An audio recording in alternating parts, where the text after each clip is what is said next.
లోక్సభలో మరోసారి గందరగోళం నెలకొంది. స్పీకర్పై విపక్ష సభ్యులు కాగితాలు చించి విసిరారు. దీంతో 6 విపక్ష సభ్యులను స్పీకర్ సెషన్ మొత్తం సస్పెండ్ చేశారు. హిబీ ఈడెన్, అమరీందర్ సింగ్, రాజా వారింగ్, మాణిక్యం ఠాకూర్, గుర్జిత్ సింగ్, కిరణ్ కుమార్ రెడ్డి సస్పెండ్ అయిన వారిలో ఉన్నారు. విపక్ష సభ్యుల నిరసనల మధ్య లోక్సభ రేపటికి వాయిదా పడింది.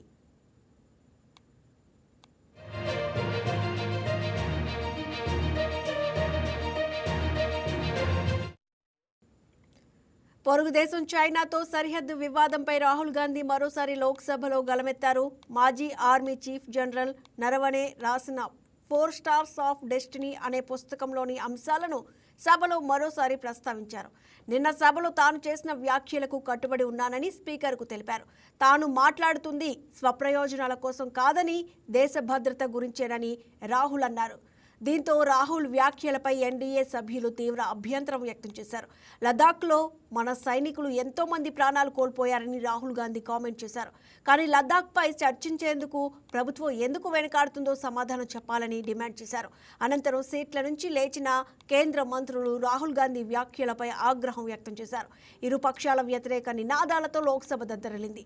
ఈ క్రమంలోనే సభలో రాహుల్ గాంధీని మాట్లాడేందుకు అవకాశం ఇవ్వాలని విపక్ష సభ్యులు స్పీకర్ పైకి పేపర్లను చించి విసిరేశారు.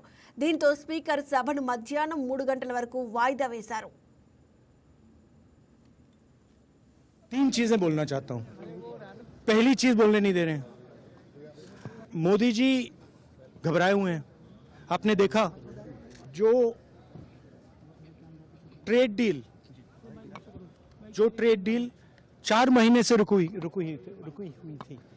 4 महीने से कुछ बदला नहीं. किसी ना किसी कारण, जो मैं जानता हूं नरेंद्र मोदी जानते हैं.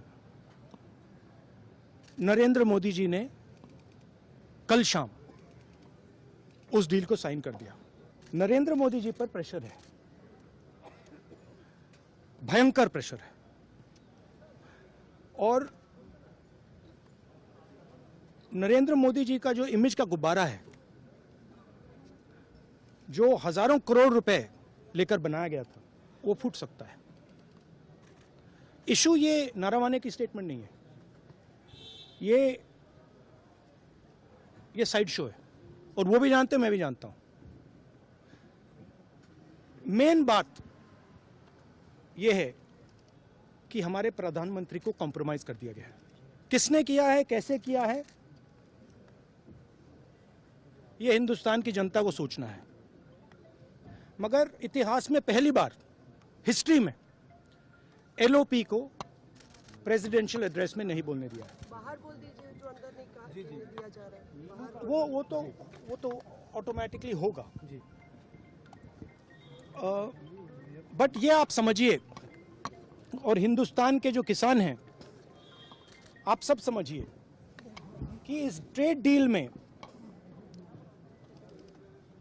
आपकी मेहनत को, आपके खून पसीने को नरेंद्र मोदी जी ने बेच दिया है. और वो इसलिए बेचा है क्योंकि ये कॉम्प्रोमाइज्ड है. सिर्फ आपको नहीं बेचा है, देश को बेचा है. इसीलिए मुझे वहां नहीं बोलने दे रहे हैं. नरेंद्र मोदी जी डरे हुए हैं क्योंकि जिन लोगों ने उनकी इमेज बनाई है, वो अब उस इमेज को फोड़ने लगे हैं. एक अदानी जी पर केस है यूनाइटेड स्टेट्स में. वो अदानी जी को टारगेट नहीं कर रहा है, वो नरेंद्र मोदी के फाइनेंशियल स्ट्रक्चर को टारगेट कर रहा है. एक वो है. दूसरा है एप्स्टाइन फाइल्स.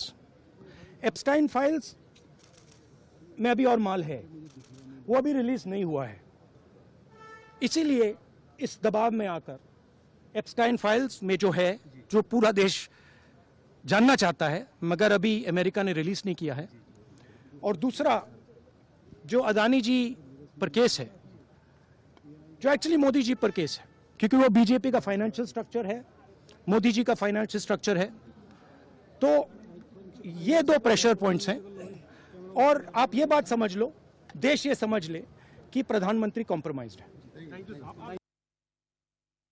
मैं 3 चीजें बोलना चाहता हूं। पहली चीज बोलने नहीं दे रहे हैं, मोदी जी घबराए हुए हैं, आपने देखा। Please subscribe to YK TV Network. Please subscribe to YK TV. Please watch YK News. Don't forget to subscribe YK News channel.